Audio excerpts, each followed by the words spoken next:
बिस्मिल्लाहिर्रहमानिर्रहीम। Dear students, अस्सलाम वालेकुम।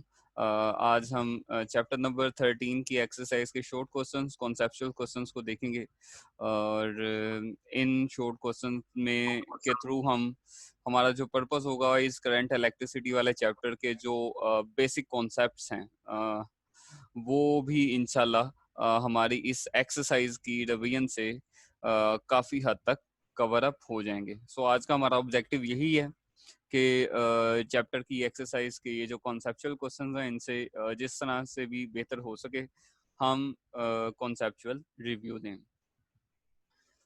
सिंपल सीक्वेंस है आज का और इसमें शॉर्ट क्वेश्चंस होंगे, उनके आंसर होंगे और उनके लॉजिकल रीजन मैं साथ साथ बताता जाऊंगा।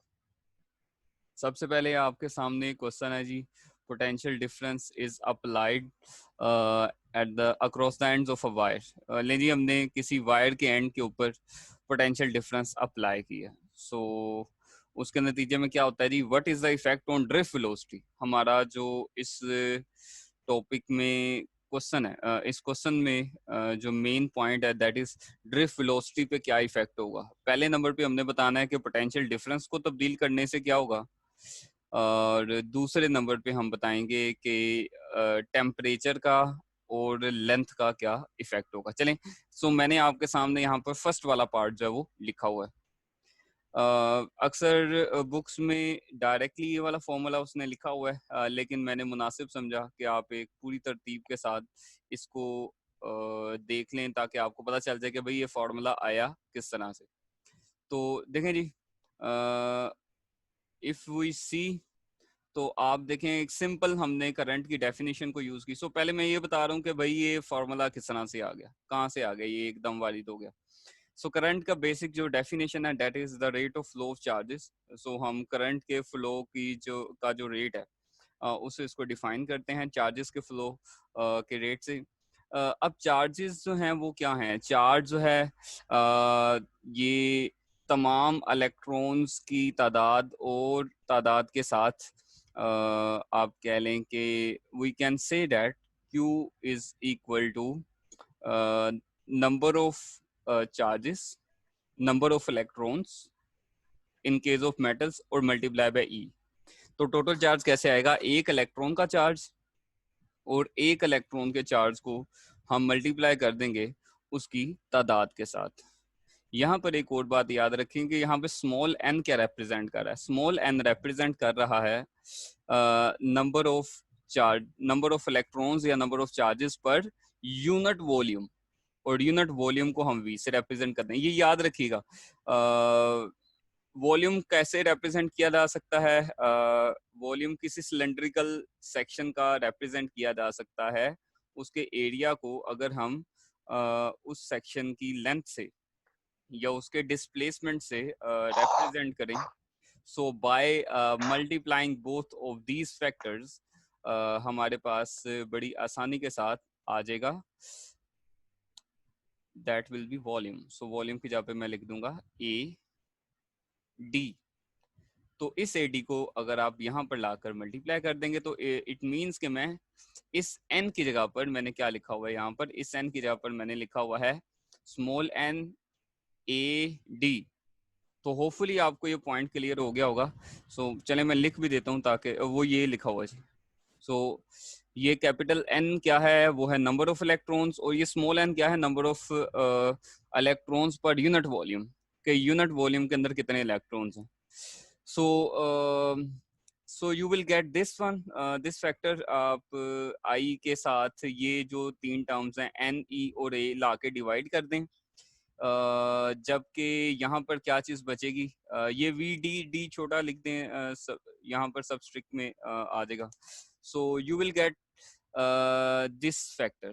अच्छा ये मुझे बताएं what is this, rate of flow of, rate of the rate at which the displacement is covered, the rate of change of position या displacement is known as velocity. Velocity क्या होती है, डिस्प्लेसमेंट में तब्दीली की शरह को हम वेलोसिटी कहते हैं। सो ये वी डी है, यानी कि ये वेलोसिटी की शक्ल में हमने कन्वर्ट कर दिया।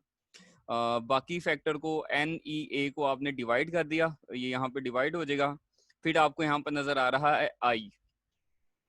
जो आई वाला फैक्टर है ये करंट को रिप्रेजेंट कर रहा है, and we know very well Ohm's law के मुताबिक आई किसके इक्वल होता है, आई इज इक्वल टू होता है V over R. So I is equal to V over R, तो आई की जगह पर उसने क्या लिख दिया, आई की जगह पर लिख दिया है V over R. So you can see कि इस रिलेशन से हमें ये पता चल रहा है कि जो ड्रिफ्ट वेलोसिटी है इसका डायरेक्ट रिलेशन है पोटेंशियल के साथ। तो जैसे ही आप पोटेंशियल डिफरेंस बढ़ा देंगे तो पोटेंशियल डिफरेंस बढ़ाने से आपकी ड्रिफ्ट वेलोसिटी भी बढ़ जाएगी। बुक्स में डायरेक्टली जैसे मैंने पहले तस्करा किया कि ये डायरेक्ट फॉर्मूला लिखा हुआ होता है, तो मैंने मुनासिब समझा कि चलें आपको एक थोड़ा सा बैकग्राउंड पता चल जाए कि किस तरह से आया है। But you should be very simply clear about it that the potential difference is the potential difference has a direct relation with the drift velocity. So जैसे जैसे पोटेंशियल बढ़ाते रहेंगे ड्रिफ्ट वेलोसिटी बढ़ेगी। तो पहले वाला आंसर हो गया। अब हमने देखना है कि ड्रिफ्ट वेलोसिटी पर लेंथ और टेम्परेचर का क्या असर होता है। तो टेम्परेचर का क्या रिलेशन होता है, आप में से कोई बच्चा बता दे, टेम्परेचर बढ़ाने से ड्रिफ्ट वेलोसिटी पर क्या असर होगा। सर इसके electron sir amplitude of vibration sir बढ़ेगी तो इसके साथ टेम्परेचर बढ़ेगी, जब टेम्परेचर बढ़ेगी तो इसके इनवर्स है सर, इनवर्स। इनवर्स है या डायरेक्ट है? सर डायरेक्ट रिलेशन है, डायरेक्ट है सर। ड्रिफ्ट वेलोसिटी अगर ज्यादा होगी तो चले वो भी वेलोसिटी और ये भी वेलोसिटी है सर। इनवर्स है। चले, थैंक यू जी। तो ऐसा है कि हमने इस पूरे सेक्शन को पहले बड़े अच्छे तरीके से रिवाइज किया हुआ है। टेम्परेचर बढ़ाने से क्या होगा, टेम्परेचर बढ़ाने से आपके जो एटम्स हैं मेटल के, उनकी एम्पलीट्यूड ऑफ वाइब्रेशन की कीमत बढ़ जाएगी। एम्पलीट्यूड ऑफ वाइब्रेशन बढ़ने की वजह से जो रेजिस्टेंस है उसमें भी इजाफा हो जाएगा, क्योंकि इलेक्ट्रॉन्स के टकराने के जो चांसेस हैं वो भी बढ़ जाते हैं। सो रेजिस्टेंस का टेम्परेचर से डायरेक्ट रिलेशन है for metals. And for the length of conductor वो तो सिंपल ही है, जितना लेंथ ज्यादा होगी उतनी रुकावट ज्यादा होगी। मसलन अगर कोई एक ऐसा पाइप है जिसमें के जिसकी लेंथ कम है तो उसकी रेजिस्टेंस भी कम होगी, उसमें जो फ्लो करने वाला लिक्विड है वो कम रेजिस्टेंस ऑफर करेगा। लेकिन अगर उसकी लेंथ ज्यादा है so it will be offering greater resistance to the flow of water. So similarly for a wire with a greater length the resistance will also be greater. Second question please, do bends in wire affect its electrical resistance? तो हमने बताना है कि अगर bending हो wires में तो क्या उसकी वजह से रेजिस्टेंस पर कोई असर पड़ता है या नहीं। तो देखें जी, basic formula R is equal to rho L over a. Rho जो है ये मटेरियल की नेचर को जाहिर करता है, एल लेंथ को जाहिर करता है, ए क्रॉस सेक्शनल एरिया को रिप्रेजेंट करता है। तो अगर तो बेंडिंग इस तरह से हुई है या इतनी हुई है कि इन फैक्टर्स में से किसी पर भी कोई असर नहीं पड़ रहा, बिल्कुल ना लेंथ पे ना एरिया पे, तो जाहिर है मटेरियल बेंडिंग करने से मटेरियल तो चेंज नहीं होगा, लेकिन बेंडिंग करने के नतीजे में अगर लेंथ और एरिया पर कोई असर नहीं पड़ रहा तो बेंडिंग की वजह से रेजिस्टेंस में कोई तब्दीली नहीं आएगी। हाँ, अगर बेंडिंग इतनी ज्यादा हुई है या ऐसी हुई है कि जिसकी वजह से मटेरियल की लेंथ या क्रॉस सेक्शनल एरिया पर कोई तब्दीली आ गई है, देन रेजिस्टेंस जो है वो उसमें तब्दीली आएगी। So very simple question.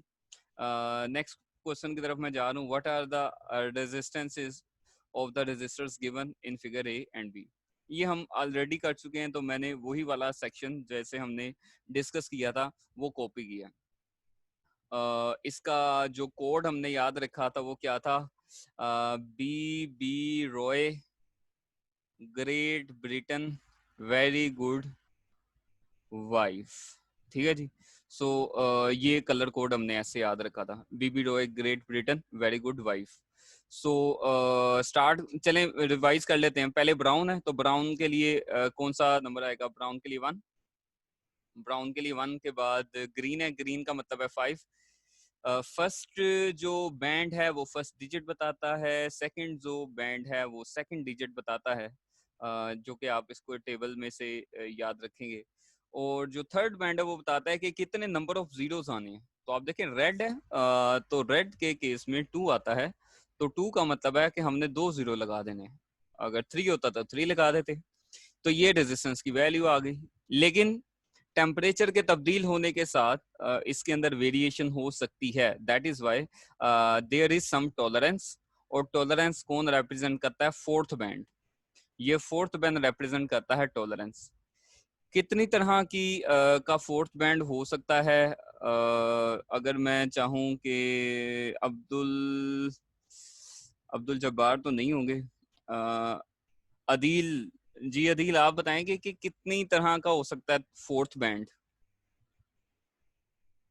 Fourth band कितनी तरह का हो सकता है जी?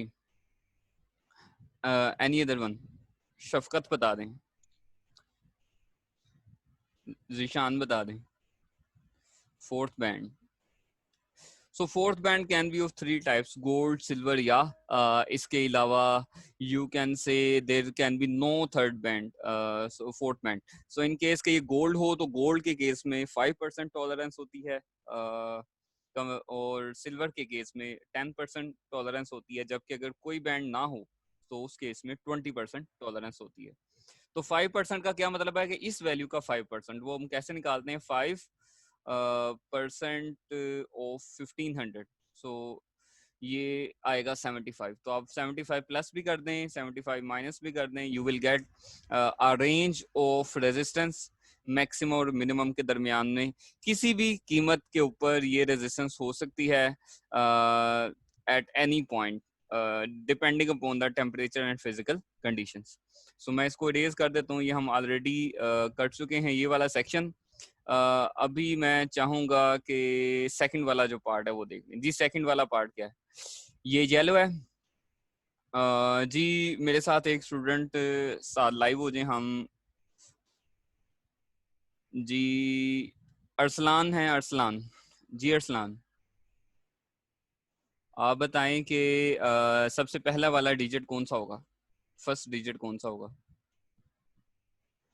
जी? अरसलान के अलावा हमीद, फर्स्ट डिजिट कौन सा होगा?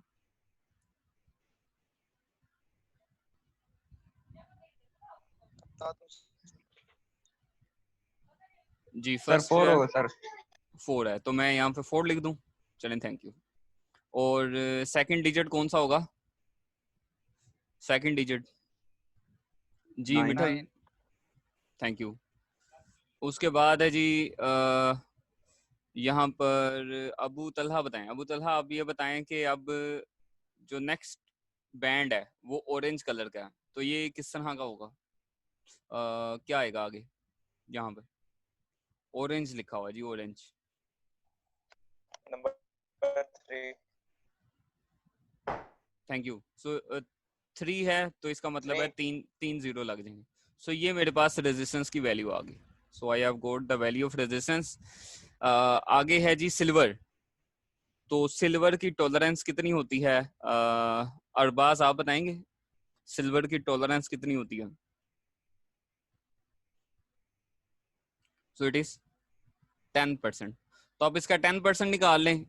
10% जो है वो इसका सिंपली बनेगा 4900 आई थिंक सो। सो उसको आप प्लस माइनस कर दें and you will get the value of resistance जो इसकी रेंज में आएगी। सो कलर कोड के जरिए आप कार्बन रेजिस्टर की जो वैल्यू है वो फाइंड आउट कर सकते हैं। So hopefully it is quite clear.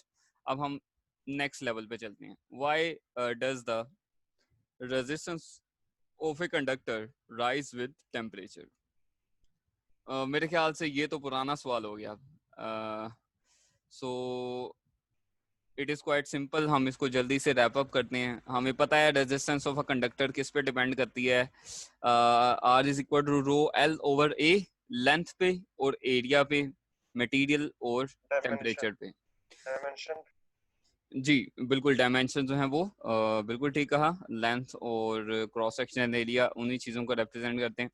So it means कि अगर हम टेम्परेचर राइज करेंगे तो क्या होगा, टेम्परेचर राइज करने से एम्पलीट्यूड ऑफ वाइब्रेशन बढ़ेगा, एम्पलीट्यूड ऑफ वाइब्रेशन बढ़ने की वजह से जो कलायन की प्रोबेबिलिटी है वो भी बढ़ेगी, ज्यादा इलेक्ट्रॉन्स टकराएंगे तो रुकावट का सामना भी ज्यादा करना पड़ेगा from this mathematical relation.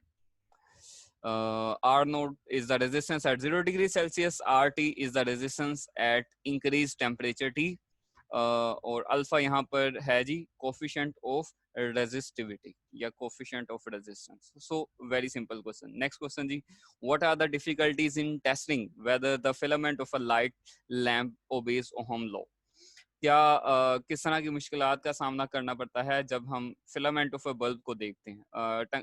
Bulb का फिलामेंट किस चीज का बना हुआ होता है? Thank you. It is made up of tungsten. So इसमें क्या डिफिकल्टीज आती हैं, लेट अस सी. देखें जी, प्रॉब्लम ये आता है कि जी इस ग्राफ को देख के बिल्कुल क्लियर है कि जैसे ही वोल्टेज बढ़ाए जाते हैं तो वोल्टेज बढ़ाने के बाद जो रेजिस्टेंस है वो कांस्टेंट नहीं रहती, क्योंकि ग्राफ स्ट्रेट लाइन नहीं रहा. वो क्यों नहीं रहती जी? वो इसलिए नहीं रहती कि जब हम टेम्परेचर बढ़ाते हैं, जब हम वोल्टेज बढ़ाते हैं तो वोल्टेज बढ़ाने के नतीजे में टेम्परेचर में भी इजाफा हो जाता है.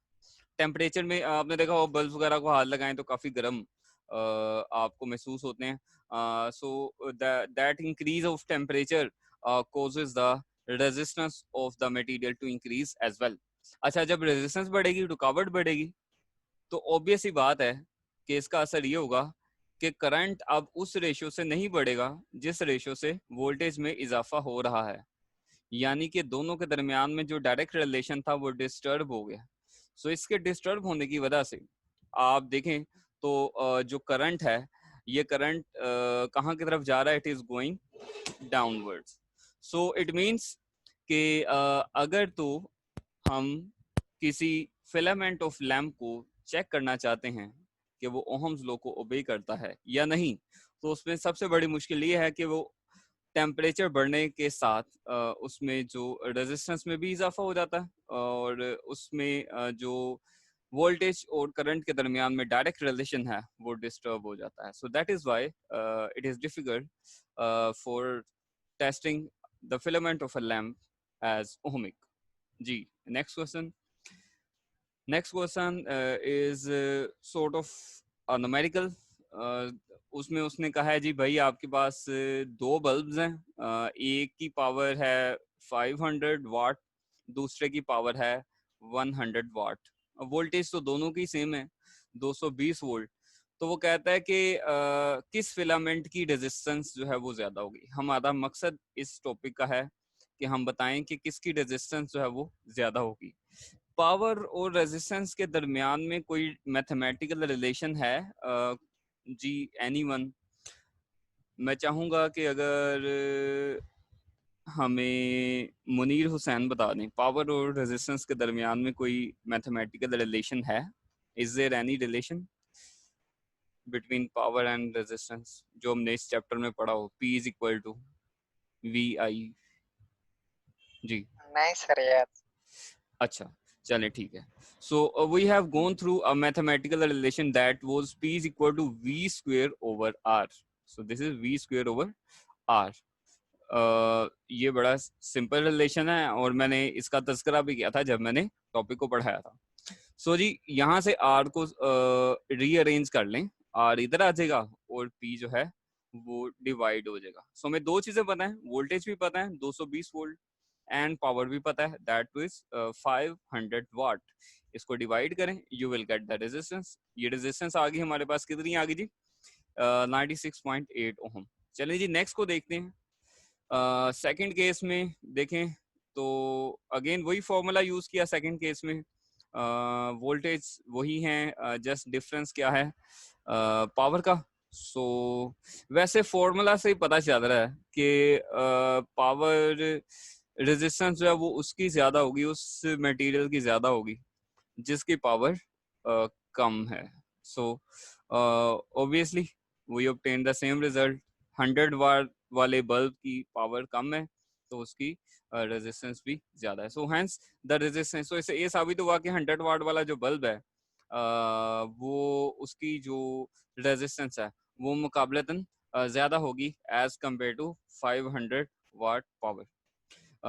सो नेक्स्ट है जी question 7, describe a circuit which will give a continuously varying potential। एक ऐसा सर्किट आप बताएं जिसमें जो कि आपको वोल्टेज तब्दील करके दे सकता है किसी खास वैल्यू तक, 0 से लेकर किसी खास वोल्टेज तक आपको वोल्टेज वेरी करके देख सकता है। तो ऐसा कोई सर्किट हमने पढ़ा था जी, बिल्कुल हमने पढ़ा था। और ये सर्किट कहाँ से आता है जी? ये सर्किट आता है हमारा फ्रॉम रियोस्टेट। सो रियोस्टेट वाले सर्किट में हमने रियोस्टेट को दो तरह से देखा था। एक था जी rheostat as a variable resistance and the other one was rheostat as a potential divider. So let us see, इस सर्किट में अगर आप देखें तो एक बल्ब एक टोटल रेजिस्टेंस कनेक्टेड है R और उसको वोल्टेज सप्लाई किए जा रहे हैं by an EMF source E। और ये जो वोल्टेज हैं ये फर्दर यहाँ पर ये B वाला पॉइंट है। सो ये भी मैं यहाँ पर भी कह सकता हूँ कि भाई ये B वाला पॉइंट है बिकॉज इट इज सेम, कोई पोटेंशियल इसके अंदर ऐसा वेरी नहीं हो रहा। और C वाला जो पॉइंट है वो ये है। ये जो C वाला पॉइंट है ना, ये वाले पॉइंट को हम लेफ्ट या राइट स्लाइड करके, by sliding this terminal to left और राइट फ्रॉम दिस डायग्राम, इसको मूव करने के बाद स्लाइडिंग कॉन्टैक्ट को मूव करके हम आसानी से वोल्टेज को तब्दील कर सकते हैं। और वोल्टेज कैसे तब्दील कर सकते हैं जी? बड़ा सिंपल है। VBC, ये दो जो टर्मिनल हैं, इस टर्मिनल पे हमें वेरिएबल पोटेंशियल मिल सकता है। सो अगर किसी भी चीज को हम लेट से, मैं यहाँ पर इसको बल्ब कह देता हूँ, भाई ये बल्ब है, लेट्स से इट इज अ बल्ब और ये ग्लोकर है। So if I slide this sliding point, जो स्लाइडिंग टर्मिनल है, अगर मैं उसको स्लाइड करूंगा टुवर्ड्स दिस एंड, उसको B वाली साइड के करीब लेके आऊंगा, सो अगर ये स्लाइडिंग पॉइंट यहाँ पर होगा तो यहाँ पर होने का मतलब है कि इसके हिस्से में जो रेजिस्टेंस आएगी वो कम आएगी, और अगर इसके हिस्से में रेजिस्टेंस कम आएगी तो इसके हिस्से में पोटेंशियल भी कम आएगा। ठीक है। So total voltage, total resistance तो कांस्टेंट है ही है, लेकिन ये B और C वाले टर्मिनल पे पोटेंशियल ज्यादा होगा या कम होगा, ये किस पे डिपेंड करेगा? ये स्लाइडिंग कॉन्टैक्ट की पोजीशन पे डिपेंड करेगा। जब यहाँ पर रेजिस्टेंस कम होगी तो इसके अक्रॉस कम वोल्टेज अपीयर होंगे, और जब हम इसको स्लाइड करके दूसरी साइड पर ले जाएंगे towards the A side, then the potential will increase. So simply इस सर्किट से हमें पता चल रहा है कि yes we can have this kind of circuit, और ये इस तरह का सर्किट होता है। और इसका असूल क्या है? इसका असूल ये है कि the sliding terminal, when it is slided from one end to another end, then we can easily vary the potential due to the change of resistance across the terminals. Explain why the terminal potential difference decrease। हमने बताना है कि potential difference जो है वो decrease क्यों होता है जबकि बैटरी में से करंट ड्रॉ किया जाता है, यानी बैटरी में से जब करंट कंज्यूम किया जाता है तो उसके टर्मिनल का पोटेंशियल कम क्यों हो जाता है? वेरी सिंपल जी, ये वाला फॉर्मूला तो आपको याद ही होगा, क्योंकि अगर मैं एक सिंपल सर्किट बनाऊं, लेट्स से ये एक बैटरी है और ये कोई लोड है, let's say capital, we have a load, name it as capital R, और हम यहाँ पर से इसको इस तरह से कनेक्ट कर देते हैं, एंड वी नो कि battery has its own internal resistance. Battery की एक अपनी इंटरनल रेजिस्टेंस होती है जिसको हम रिप्रेजेंट करते हैं स्मॉल r से। सो व्हेन करंट फ्लोज, फर्ज करें बैटरी में से कोई करंट ड्रॉ नहीं हो रहा, ये सर्किट ओपन है, लेट अस से ये वाला सर्किट ओपन है, तो जब ये सर्किट ओपन होगा तो कोई भी करंट ड्रॉ नहीं होगा बैटरी में से। और याद रखें इस कंडीशन को कि जब सर्किट ओपन होता है, सर्किट की कंडीशन में बैटरी में से कोई करंट ड्रॉ नहीं होता, तो ये I 0 हो जाएगा। जब ये I 0 हो जाएगा तो आप याद रखें E will be equal to terminal potential. यानी कि अगर आप वोल्ट मीटर लगा देना, वही वाली बात है जी, पुरानी वाली बात है कि अगर मैं डायरेक्ट बैटरी के साथ बैटरी के टर्मिनल्स को जोड़ दूं वोल्ट मीटर से, कि जब कोई करंट ड्रॉ ना आ रहा हो, सर्किट में करंट फ्लो ना कर रहा हो, तो ईएमएफ बताएगा। बाय द वे, जब हम सर्किट को क्लोज करते हैं तो सर्किट को क्लोज करने के बाद आप इस मैथमेटिकल रिलेशन में देखें तो जैसे जैसे बैटरी में से ड्रॉ किया जाने वाला करंट बढ़ेगा, वैसे वैसे आप एक बड़े नंबर को सब्ट्रैक्ट कर रहे होंगे बैटरी की ईएमएफ में से। तो अगर ये फैक्टर सब्ट्रैक्ट होगा तो ओवरऑल जो इसकी वैल्यू है दैट विल डिक्रीज। सो यही होता है जी, जब हम सर्किट को क्लोज करते हैं, सर्किट को क्लोज करने के बाद बैटरी में से करंट ड्रॉ किया जाता है, और जब बैटरी का करंट ड्रॉ होता है तो इस करंट के फ्लो करने के नतीजे में आपके टर्मिनल का जो पोटेंशियल है वो डिक्रीज होगा because of the potential drop. So this is how it happens. बड़ा सिंपल और क्लियर है। फ्रॉम दिस मैथमेटिकल रिलेशन इसको यूज करें और इस फॉर्मूला का रेफरेंस देके इसको आंसर दें। Last and very simple question, Wheatstone bridge क्या होता है? मेरे ख्याल से भी 2 या 3 दिन पहले हमने पढ़ा है। How can it be use to determine unknown resistance? So देखें जी, व्हीटस्टोन ब्रिज क्या होता है? ये वाला सर्किट है, इसको हम व्हीटस्टोन ब्रिज कहते हैं या ब्रिज सर्किट कहते हैं, जिसमें गैल्वानोमीटर इन 2 टर्मिनल्स को ब्रिज करता है, यानी कनेक्ट करता है। और गैल्वानोमीटर का यहाँ पर बड़ा वाइटल रोल है ये बात बताने के लिए कि आया कि आपका सर्किट बैलेंसिंग कंडीशन में आ गया है या नहीं। हम करते क्या हैं, हम ये काम करते हैं कि हमारे पास 2 अदद फिक्स रेजिस्टेंस होती हैं ऑन वन साइड, और इसके मुकाबले में जो दूसरी साइड है उसमें हम एक रेजिस्टेंस को अननोन करार दे देते हैं। One of them is named as an unknown resistance. So let's say ये R3 में इसको कह देता हूँ ताकि मैं इस फॉर्मूला से को रिलेट कर सकूं। नेमिंग का कोई इतना प्रॉब्लम नहीं है, but from it should be very clear and connected. तो लेट्स से कि ये R3 अननोन है, मैं चाहता हूँ इसकी कीमत मालूम करूं। और ये भी याद रखें, अगर किसी बच्चे को पहले नहीं पता तो रियोस्टैट का पर्पस भी यही है कि हम किसी अननोन रेजिस्टेंस की जो वैल्यू है वो एक्यूरेटली मालूम कर सके। ये इसका पर्पस है। सो व्हाट का आंसर मिल गया। अब हाउ का आंसर देते हैं। हाउ का मतलब ये है कि जी सबसे पहले हम 2 फिक्स रेजिस्टेंसेस और एक होती है वेरिएबल रेजिस्टेंस। रेजिस्टेंस के ऊपर ये जो एरो का मैंने निशान लगाया है इसका मतलब है R4 इज वेरिएबल रेजिस्टेंस, इसको हम तब्दील कर सकते हैं।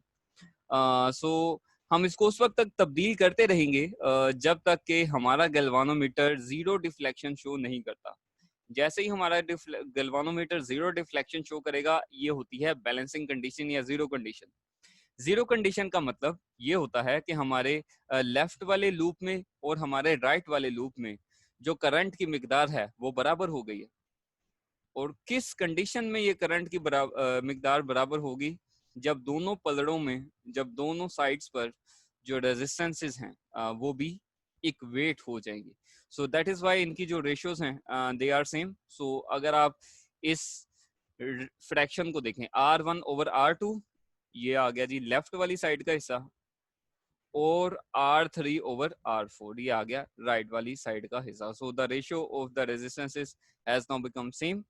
तो मैंने कहा था कि जी R3 अगर अननोन है तो R4 इधर आके मल्टीप्लाई हो जाएगी, इसको मल्टीप्लाई कर दें तो जो भी अननोन रेजिस्टेंस है आप उसको मालूम कर सकते हैं। So this is the way, by varying the resistance of the variable resistance we can easily determine the unknown resistance through balancing condition. So this is how the Wheatstone bridge works. So मेरे ख्याल से यहाँ पर हमारे short question जो and हो चुके हैं। आज का जो छोटा सा एक मैसेज है वो ये है कि early to bed and early to rise makes a man healthy, wealthy and wise. So ये हैबिट एक बहुत अच्छी हैबिट है. अगर आप इसको फॉलो करते हैं तो बहुत बेहतरीन बात है. अगर आप नहीं करते तो कोशिश करें. Thank you very much. यहाँ पे ये सेशन खत्म होता है.